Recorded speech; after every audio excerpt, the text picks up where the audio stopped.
Well, thank you for the opportunity to speak to you today about Swami.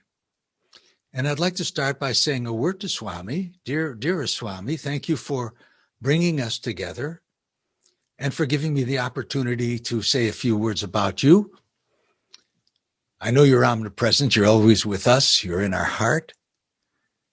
And I pray that your wisdom and your words come through me, and we feel your presence and we have darshan of you.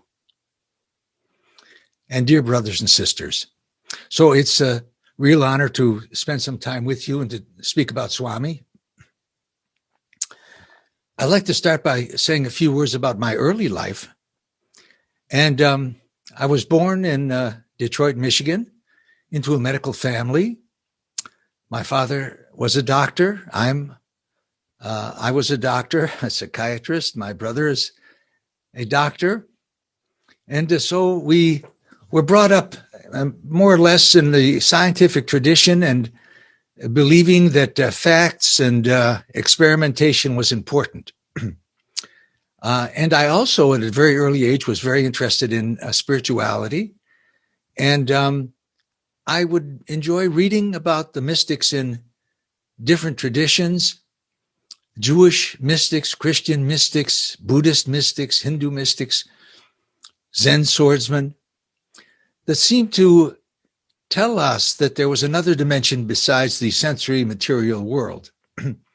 And I always wondered, well, where is the proof of that?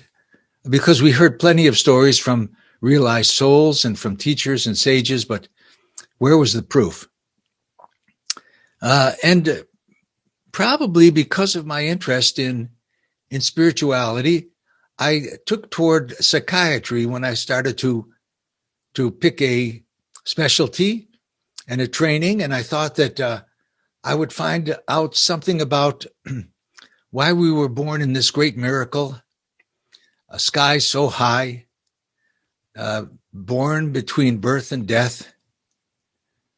How many galaxies, how many stars, why this period in time was I born? What's the purpose of this life? Where am I going? I thought I would learn something about that in psychiatry. And I did learn some important information about the mind and about how to treat thought disorder and mood disorder and depressions, anxieties. But 9 years into the practice of psychiatry, I recognized that I wasn't going to be learning about the spiritual questions. Why am I here? Where am I going? And I began asking the question, have you ever seen a miracle? Because by that time, I had seen many professors who could speak well and had the power of attracting you by words. But when I looked closely, their lives didn't seem to match their words. There wasn't this integration in thought, word, and deed. And so I wondered who actually spoke something but actually acted as they spoke. But more than that, I wondered, could I see some evidence that somebody was in another dimension, perhaps a miracle? You know, by that time, I had grown into belief in this adage that you should believe nothing of what you hear and half of what you see. That's how prominent misinformation was and is. Misinformation is so prominent, non-truth is so prominent, that it has the courage to challenge truth at the highest level, where non-truth challenges even divinity. What do you believe? Non-truth or truth? So I was interested in just seeing, had you ever seen a miracle? Had you ever seen anything concrete that proved that somebody knew something about another dimension? And it wasn't soon after that I heard of a yoga teacher in Tecate, Mexico, that's just over the border, not very far away, maybe 20, 30 miles away, Indra Devi. And so I went to see her to see what yoga had to do with what I was learning in psychiatry. We crossed the border, Sharon and myself, Sharon, my wife, myself, and we went to her little ranch. And as we went in the front door, there was this big picture of Sai Baba. That's the first time I saw Sai Baba. I wondered who that was. And I asked, and she didn't stop talking about him for the entire time that I was there. I said, have you ever seen a miracle? She said, here, look at this. And she showed me a picture that she had received in India. And now 12,000 miles away, it was materializing this ash. Well, I thought, well, it'd be easy for somebody to put ash on that picture and say that it was a miracle. But still, she seemed pretty sane. And she told me of other people, lawyers, doctors who were well educated, and other devotees who were sensible and sane and balanced, it seemed, and who said the same thing, that yes, they had seen Sai Baba, and he was able to do this kind of amazing miracles. He could be in 2 or more places at once. I mean, what they told me was so far beyond anything that I had heard. Up to that point, I had heard that, well, I know an Aikido teacher or a Tai Chi teacher who could knock you off balance by their mind. I never saw that happen, but that didn't interest me very much. But this did. This information about Swami, that he could be in 2 more places at once. He could materialize matter. He knew what people were thinking. He knew people's past lives. He had a following, and he had a teaching. I wasn't very interested in the teaching at that point. I just wanted to see a miracle. Could he really materialize what a person is thinking, or could he even materialize an object? So within a couple of months, I was in India, and I met Swami. Well, I've talked about my first experiences with him. There were extraordinary experiences. I'm not going to get into that today, but I'll just tell you briefly. The first one was where I actually saw concrete evidence that he was beyond time and space. Now, that is remarkable. For a scientifically oriented person, that is extraordinary. First of all, what happened that convinced you that he was beyond time and space? That he could create objects, that he understood and was at the source of creation. For me, that was something extraordinary to see that. And then, when I was feeling the most down, I had been challenged by that time by not sleeping well, not eating well. And Swami came to me, and I knew that he understood my suffering, and he soothed me.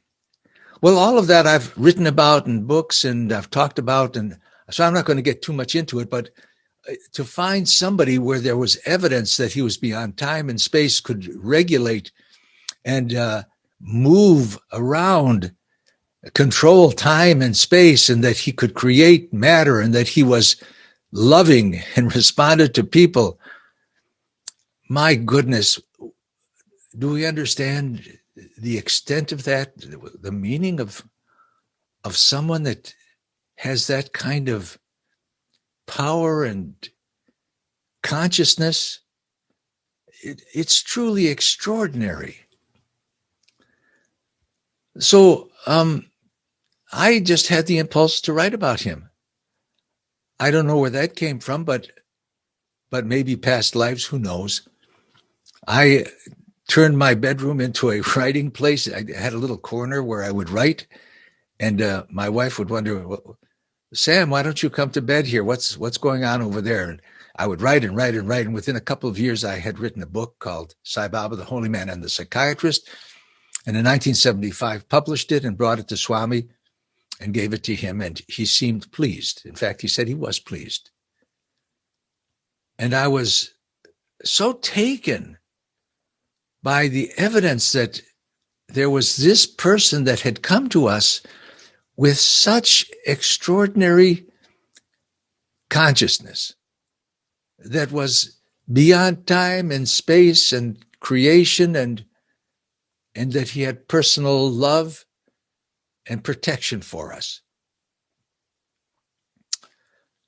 Oh, maybe a year or two later, I was in an interview with Swami, and he said that he was happy with the book and that he would now come into my practice of psychiatry. Well, I'm not quite sure what that meant. Would he allow me to have a better insight into how virtue and values, Satya, Dharma, Shanti, Prema, Ahimsa, how they were effective in my practice of psychiatry, how they were fundamental aspects of our reality, how they trained our mind, how they created health, how they helped us protect Dharma, whatever. I didn't know how he was going to come into my practice. But then, let me tell you what I wanted to tell you today, which was an extraordinary miracle. Now, this happened after I had found some success in the world. You know, I was a psychiatrist, board certified. I was a medical director of a psychiatric clinic. I taught at University of California, San Diego. I taught psychiatry there. I had worked in med-legal work, that is, writing reports for legal problems in court for many years, which seemed to hone my capacity to write and maybe think logically. I don't know. But that was my background. And then Swami had me write 3 books about him. The first book he said he was happy with, and then he told me to write the next 2 books. One was the first book, Sai Baba, the Holy Man and the Psychiatrist, just talked about finding evidence, an actual person that operated beyond time and space and loved us and taught love. And the second was, what does this mean? The capacity for consciousness to expand into the realm of divine unity, love, the eternity. That was the second one. What's the significance to the behavioral sciences? And the third one was, well, once you find this person, what's the significance of these values? How do they train the mind? How do they lead to higher consciousness? And the third book was, With Love, Man is God. So I'd written 3 books about Swami. I had many interviews with Swami, felt so close to him, felt his love and his protection, his direction in my life. And then all of a sudden, he gave me this revelation. I'll tell you about this revelation. Revelation is a direct emanation from divinity. And I'll tell you the extraordinary aspect of this miracle. I've tried to tell people in the Sai Baba organization without much success, because it seems like it looks like mediumship, but it's really not mediumship. It's a revelation. It's a direct emanation. Because it's so pure. It's Advaitic. It's not claiming that anybody is speaking for Swami. And it's so consistent with Swami's teaching. So I want to tell you a little bit about this. I had a patient, after Swami told me he would come in my practice, I had a patient very soon after referred to me who had a real severe headache and pain disorder, seizure disorder, which was incapacitating, stopped her from working. It was episodic, but it was frequent enough so that she couldn't really hold a job, and she was on support from federal support, from governmental support, food stamps, etc. And I knew her very well. She was a young Caucasian woman from French English background who knew nothing about Sanskrit, very little about India except that it existed, and had all she could do to just live her life and live day by day. I treated her for 6 years.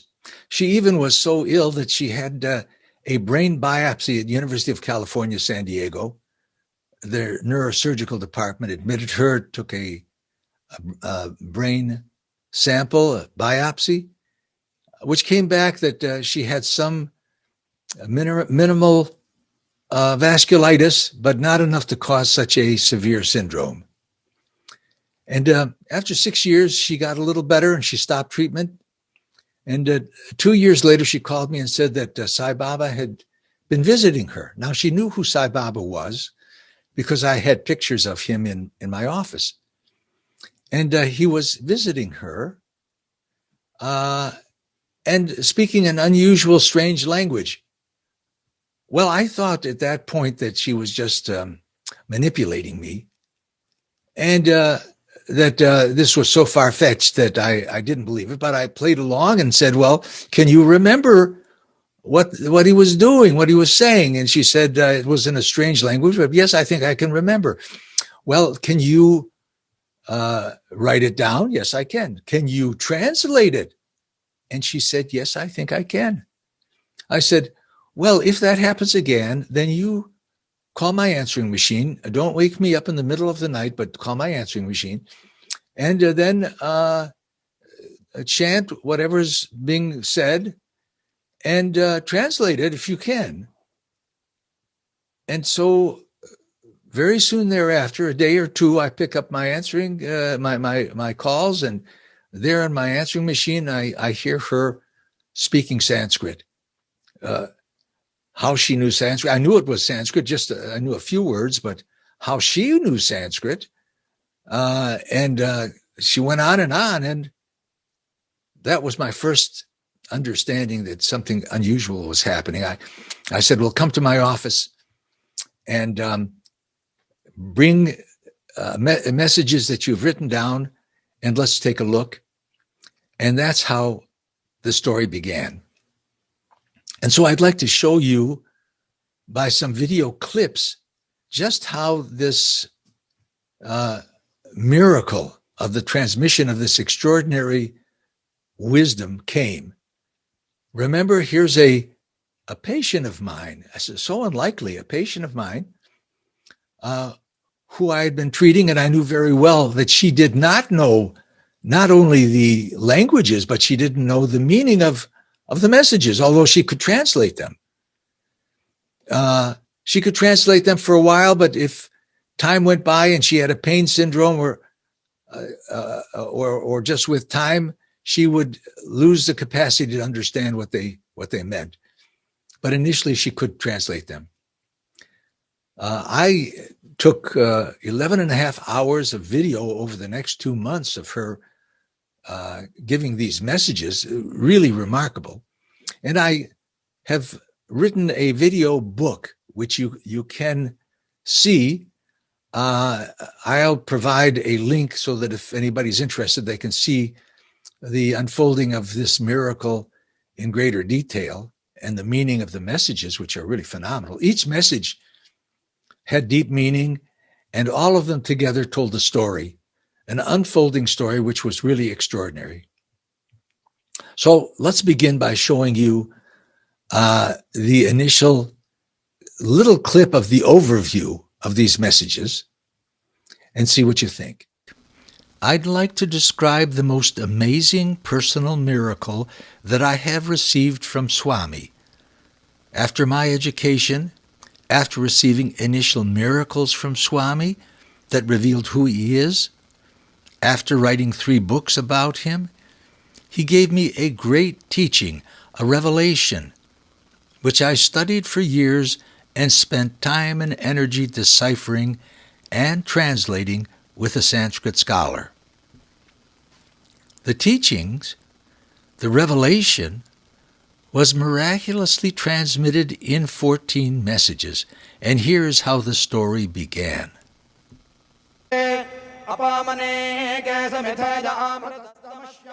Sai Baba revealed to me crucially important messages for devotees, about a yajna for wisdom that guides us to unity at this time of splitting disunity. Here I describe how the messages were transmitted to me by way of my ill psychiatric patient. It's important to note, I spoke with Sai Baba about the extraordinary transmission, which he acknowledged, and blessed my work on developing and distributing the information. I consider these messages to be a revelation emanating from divinity, in contrast to mediumship, where information is coming from a lower level awareness. And here is how the drama started. My name is Samuel Sandweiss.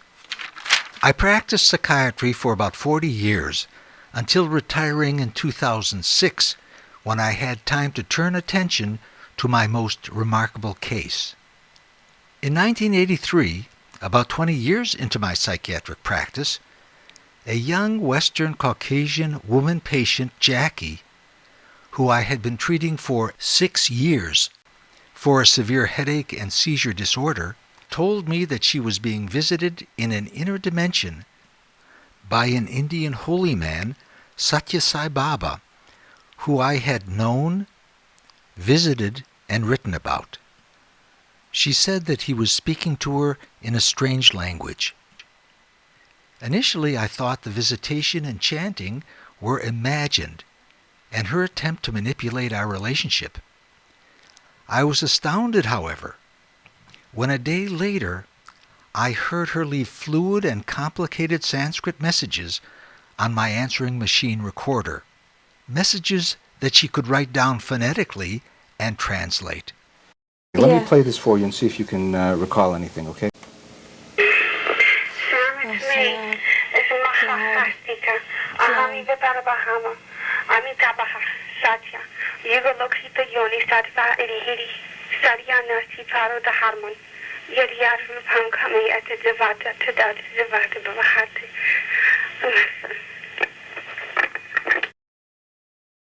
I am that.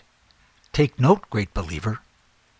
I am verily the absolute Brahman, the Buddha of boundless light and the absolute truth. I have seen the female principle, who has purified siddhi, psychic power. There is no higher law, morality, than the truth. Whatever form willed by a divine being, that very form the divine being becomes. Then, over the next month and a half, came a stream of 14 messages that told a story. I was able to record some visitations and messages that happened in my office while she was in a trance. Remarkable was that messages contained information from both early Buddhist and Hindu traditions, integrated into a cohesive statement. I stored 11.5 hours of videotapes until my retirement in 2006, when I had time to unravel the mystery with the help of Sanskrit scholars. Jackie received 14 messages. Here, to show the amount of material gathered, is a quick survey of all the messages. Of course, to understand these messages and their overall meaning, we'll have to analyze each one by one, which I will do in coming posts.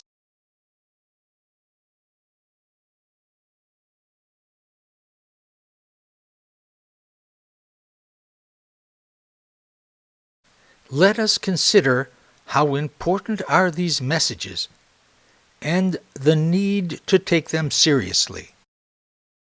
First and foremost is that I spoke to Swami about these messages, and that he blessed them and kept my work on them. He said that the vibhuti appearing on Jackie, her Bible, Christian cross, and on the messages was his. Vibhuti appeared on the first message that Jackie brought to my office, marking its authenticity.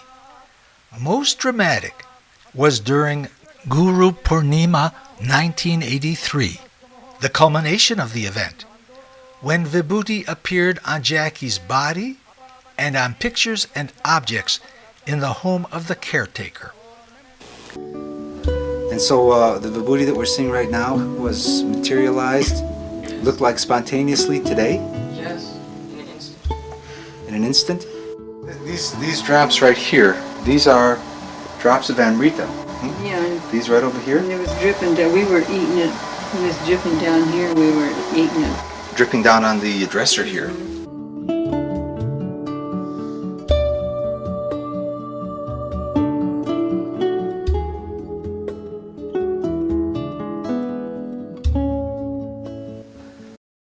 Very important was that the voice of the messages identified itself as Parabrahman, and in the second message as Satya Sai Baba, saying that Swami is leading us in this yajna for wisdom, a sacrificial ceremony for wisdom.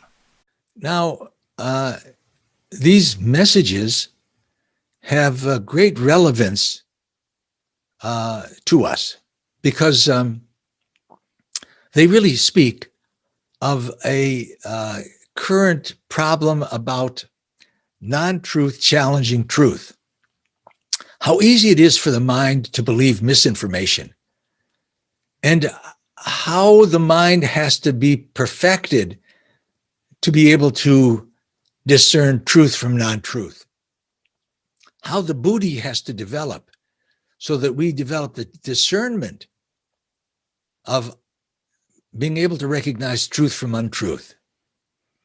And this is extraordinarily important for the world community, which is completely bathed in misinformation and struggling non-truth with truth all over the world, causing great suffering.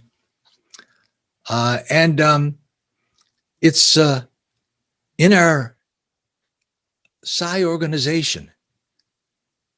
It's in our inability to deal effectively with what I consider serious issues in our organization, the appearance of Madhu in Mudanhali, supported by Narasimhamurti, which I see as non-truth, a real challenge to the truth of Swami. Why? Well, for many reasons, but just very quickly, because Swami told us he would never leave Prashanti, and yet Madhu is telling us that he now resides at Mudanhali. That Madhu has said that Swami was teaching an elementary level of education, of wisdom in his physical body, but now that Madhu is here, he's teaching a higher level of wisdom, and it just doesn't seem correct when one really sees Swami as being the full. Even if you take the full from the full, it's still full. Swami is so great. Do we understand how great he is? How he has created all of this? You know, we've just heard a little bit about the overview of the messages. And in message 1, it first addresses the believer as the embodiment of divinity. And I'm going to play just a little clip about the understanding of message number 1. And it says in the second line that the transmitter of these messages is Parabrahman. Oh, believer, divinity, embodiment of divinity, I am Parabrahman. This is second line. Who has ever gotten a message, a letter that says, oh, believer, I am Parabrahman? And the third line says, I am Dondenpai Dempa Satya, which means the same thing. It's in an obscure Tibetan Buddhist language, Dondenpai Dempa Satya. 3 Sanskrit scholars didn't know what it meant. I kept on Googling and finally found it. It meant absolute truth, the same as Parabrahman, absolute truth. I am absolute truth, and I am perceived through the female principle creation in a dream. Like Swami says, all of the external world is really a dream. It's not real. It's duality. It's impermanent. It's fleeting. But there is something permanent beyond all this, and that is Parabrahman. To take a moment to think about what is Parabrahman?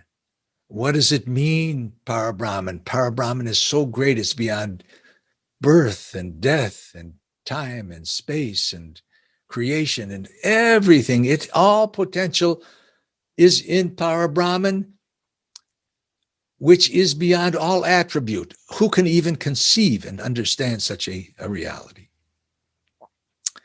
So I'm going to play now a little clip of message 1. Understand that message 2 says that Swami is a manifestation of Parabrahman and says that Swami is our director in a yajna for the purification of wisdom. That Swami is leading us into this rarefied higher consciousness. And these messages almost promise us that if we can rise into a level of divine consciousness where we see unity instead of fighting with each other and causing splitting and upheaval, if we can rise, Swami is giving us, is leading us to a higher consciousness, a divine level of consciousness. His messages actually say, I am the song of the Satya Yuga. It makes it very clear that Swami is leading us into a higher purified wisdom that is bringing in the Satya Yuga and welcoming Prema Sai. So let me play this little clip of message 1. I'd like to draw attention to the first message, which describes you and me and the identity of Swami clearly. In the first message, you and I are described as believers and embodiments of divinity, and Swami is described as Parabrahman and Dondempai Dempa Satya, an obscure Tibetan Buddhist term meaning the same as Parabrahman, absolute truth. We must take a moment to deeply consider what is Parabrahman, what is absolute truth. Here's a brief video about the first message, and more about it later. This first message, written by Jackie, is a Sanskrit message written in English script. Brahma pura astika, aham asmi para Brahma, donde empaidiampa satya, asmi sprasa triyoni and suapna, vidyat rupam kamyati devata, tadad devata, bhavanti. Here is the meaning of the first message. Believer, the embodiment of divinity. I am the absolute Brahman. I touch you through yoni, female principle, creation, in the dream. Whatever the form the divine wills, the divine can take that form. The voice addresses her as believer, then declares who he is. Aham asmi Parabrahman. I am announcing myself to you, that I am the highest Brahman, Parabrahman. Parabrahman, the highest Brahman, that which is beyond all descriptions and conceptualizations, meaning the potential of everything, the consciousness, pure consciousness, that created the whole universe and universes. In short, divinity. In message number 2, Parabrahman identifies himself as Sai Baba, and that he is the director in our yajna, a sacrificial ceremony for wisdom.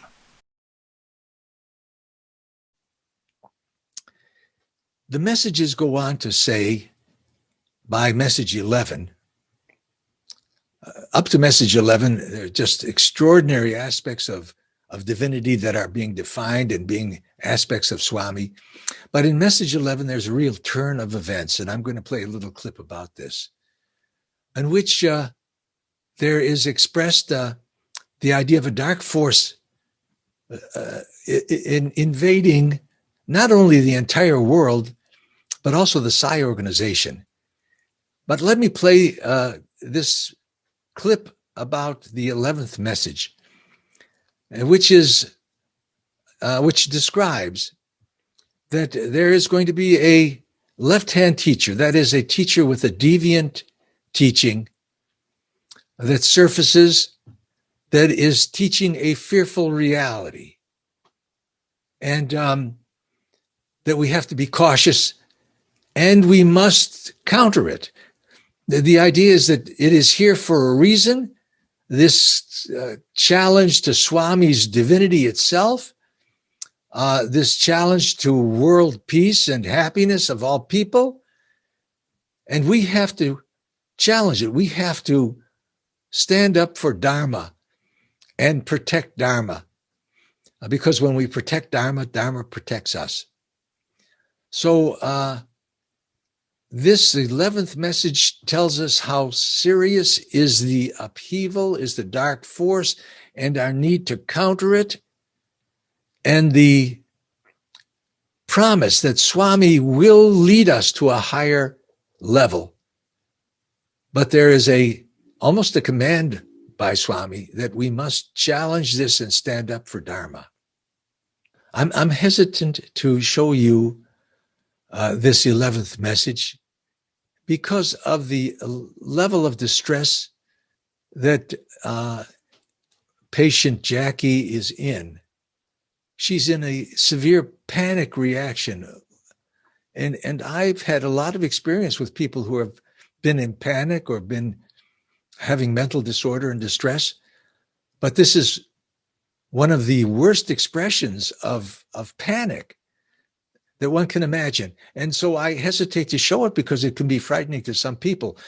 But it shows us, this level of panic shows us how serious is this assault on truth and the fearfulness, the level of fear being generated by this false teaching. Because when a false teacher comes, they are, like Jesus said, wolves in sheep's clothing. They protect themselves with a false understanding of the truth. And they look so tempting. In fact, Jackie once said to me, he looks so attractive that I would be attracted to him.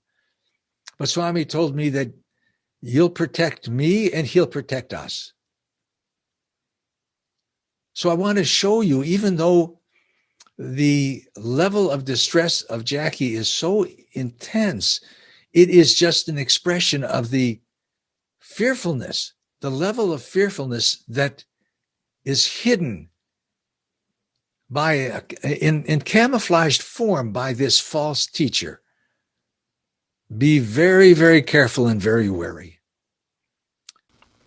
The 11th message tells of a dark force, a left-hand teacher with a deviant teaching that causes a fearful reality. I hesitate to show this clip because of the extent of the patient Jackie's severe panic attack, which will be disturbing to some.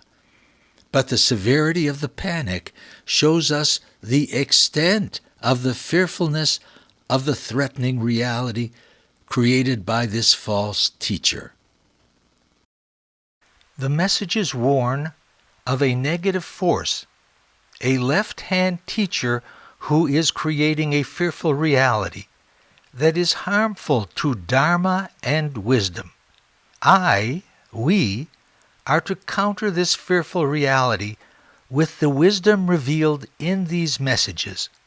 Message 11 describes a left-hand teacher who is Asat and Mahamaya, not true, and a great illusion, who is creating a fearful reality that is injurious to the female principle, or wisdom, as we have established in prior posts.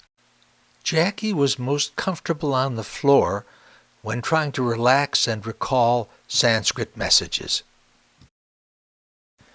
The level of danger of the fearful reality is concretely expressed in Jackie's panic as we decipher message 11. Thing with left-handed teacher.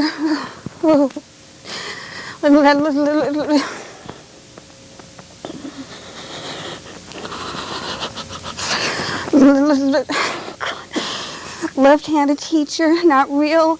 Great illusion. And desires me. Wants. And here is Sanskrit scholar Timal Sina commenting upon the fearful reality. I personally see that Jackie is confronting against something she sees very dark coming. And she is telling to not fall for something that dark. The description of the left hand or left-handed teacher does not refer to the physical hand he favors, but to a deviant and fearful path that he teaches. This 11th message has told us that the way we will overcome this duality of fear, this struggle and upheaval, is by rising consciousness to a higher level of unity awareness, which is an actual divine level of awareness. And Swami is almost promising us that he is going to raise us to this level. So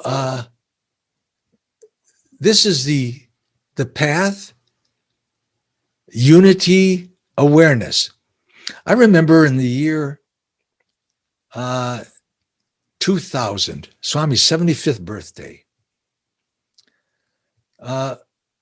Sharon, my wife, and I were with Swami, and I asked him, Swami, are you pulling the evil out of the world with more and more power so that we can see it? We can concretize it in the form of a demon or of falseness. And when we can perceive it, we can overcome it. Are you doing this with more and more power? And Swami said, it's not my power. It is my nature to do that. It's Swami's nature to overcome the deluding force of the ego and to destroy the ego. And although we say, oh, Swami, we love you so much, how many of us can take and can stand when Swami actually is at work challenging the ego and making us decide to hold on to ego or to let go of ego and to just surrender completely to him? This clip is about finding unity in diversity. It tells us that Swami is leading us to a higher level of wisdom, which is capable of countering the splitting and upheaval, creating a divine unity. This last clip describes the path to divine unity.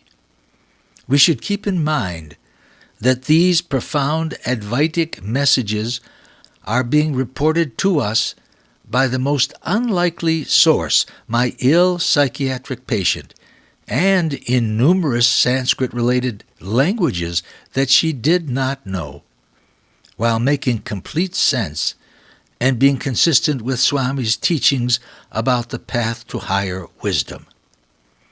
The Rig Veda declares, Prajnanam Brahman, the highest wisdom is Para Brahman. Swami is beckoning us to merge into Para Brahman. The message goes on to say that we must be fearless, brace ourselves and be firm. Lift ourselves up to embodying the divinity in time which means finding oneness in diversity or upheaval. This is the purpose of the manifest time, finding unity. So, in this message, there is this understanding that Swami is leading us to a divine level of unity awareness. And then in the last message, which I'm about to show, a clip of the last message, Swami is showing us what it takes to develop this level of unity awareness, to actually attain the highest goal of life, divine awareness. Swami is actually leading us to this divine awareness. Let's take a look at this clip. The purpose of the yajna, to establish a wisdom of oneness, a wisdom that comes from giving up attachment to names and forms of the objective world and attaching to the eternal wisdom of Sai.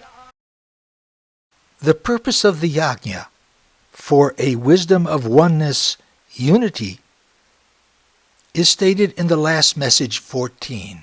Believer, I am the Buddha.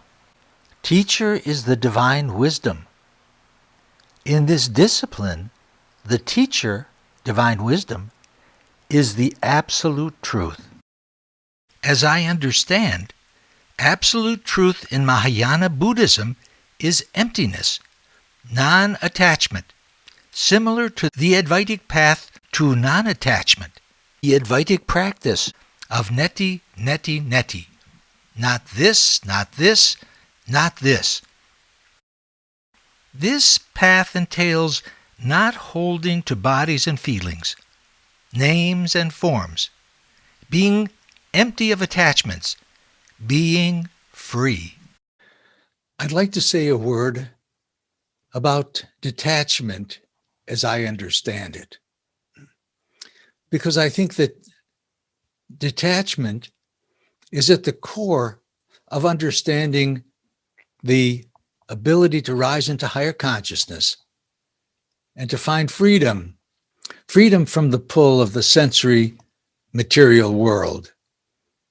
That is, freedom from being bound by the enemies of mind: lust, anger, pride, greed, envy, jealousy, hatred, conceit, attachment.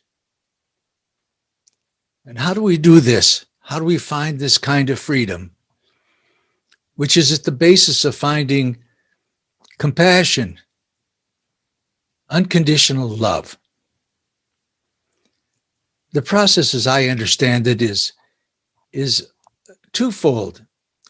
There's a part that we're supposed to handle, and a divine element, because we're not able to detach from all of the temptations of the external world without divine help. It's a process of doing our part. You know, at one time I saw at the ashram a sign that said something about the different parts that we play. That is, it said grace is proportionate to effort, which means that we play some part in the process of detachment. Grace is proportionate to detachment. And then there's the element of divine grace. Well, what is our part? Our part is the identification of the ego process as we experience it.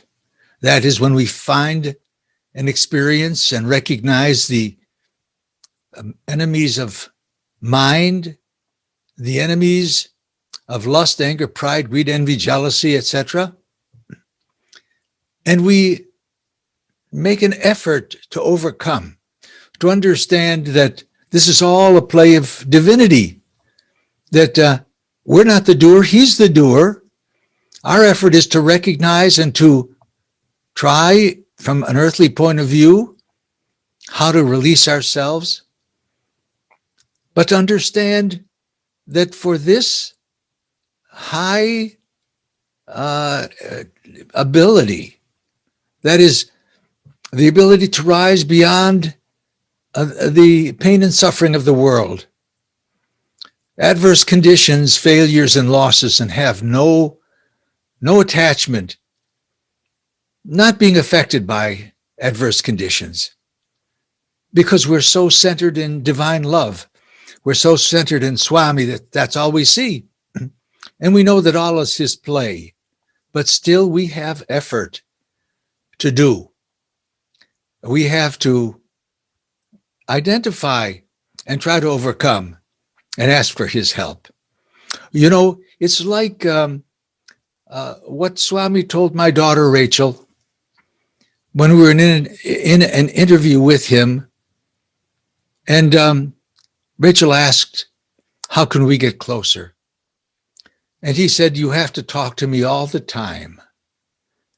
We have to keep him in consciousness and talk to him all the time. And give me your pain. So we have to offer that to Swami.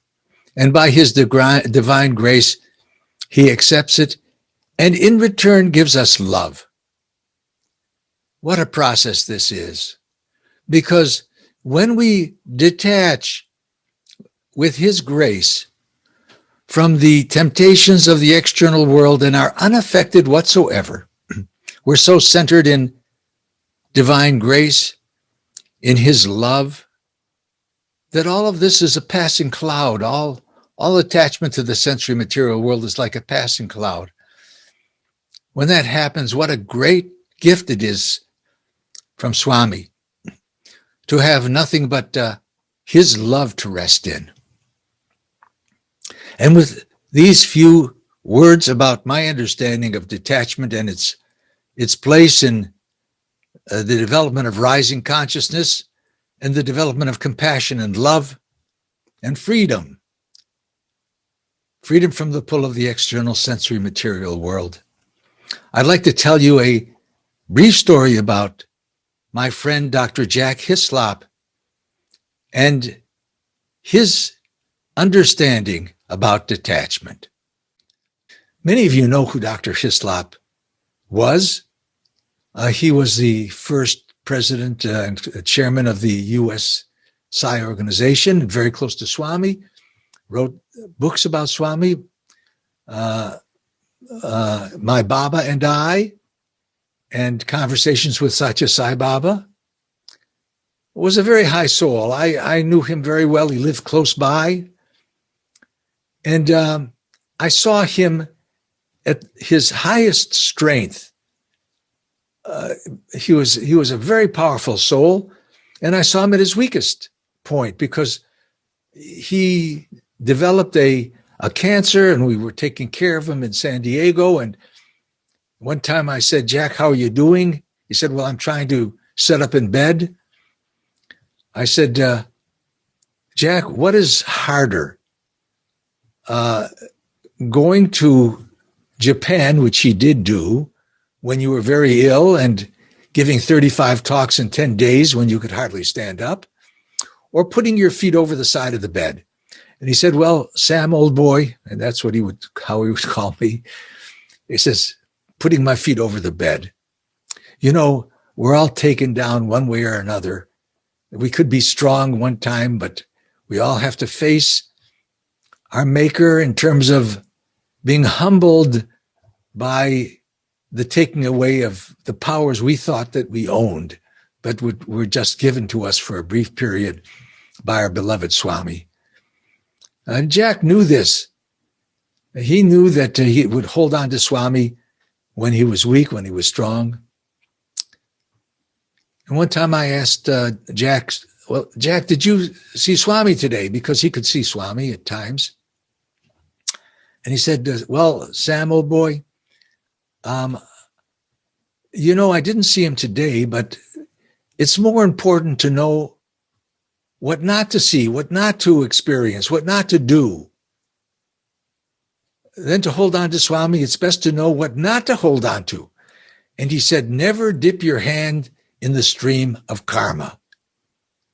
The process of giving up attachment, of detaching, not letting the ups and downs of the world bother us, being steady, unaffected by adverse conditions, failures, or losses. This is a big power to not be affected. I'm so happy that I had a chance to share a little bit in the form of a few clips to show you what I consider is this most extraordinary miracle that Swami has given me, which is really an understanding of the upheaval that we're going through right now, understanding that it's under Swami's control and he's doing this out of love. He is actually helping us destroy our egos. He's enticing us and encouraging us not to be so full-headed, to humble ourselves before him, understand his greatness, and in so doing to give up this ego and find a divine awareness that leads us out of the misinformation and out of the struggle that the whole world is in. I'm so happy I had the chance to speak to you for this short period, tell you about the glory and the greatness of Swami, my experience, some of my experiences with him. And I want to thank you for your patience and your loving attention. And dear Swami, thank you so much for being with us during this offering to you. I pray that you stay very, very close and hold us deep in your heart, filling us with love and protecting us as we go through this period, bringing us to a higher level of consciousness. Thank you. We love you so much. Jai Sai Ram. Chandrashekhara साईश्वरा Chandrashekhara साईश्वरा Chandrashekhara साईश्वरा Chandrashekhara साईश्वरा चन्द्रकलाधर हृदयेश्वरा चन्द्रकलाधर हृदयेश्वरा चन्द्रकलाधर हृदयेश्वरा चन्द्रकलाधर हृदयेश्वरा Chandrashekhara साईश्वरा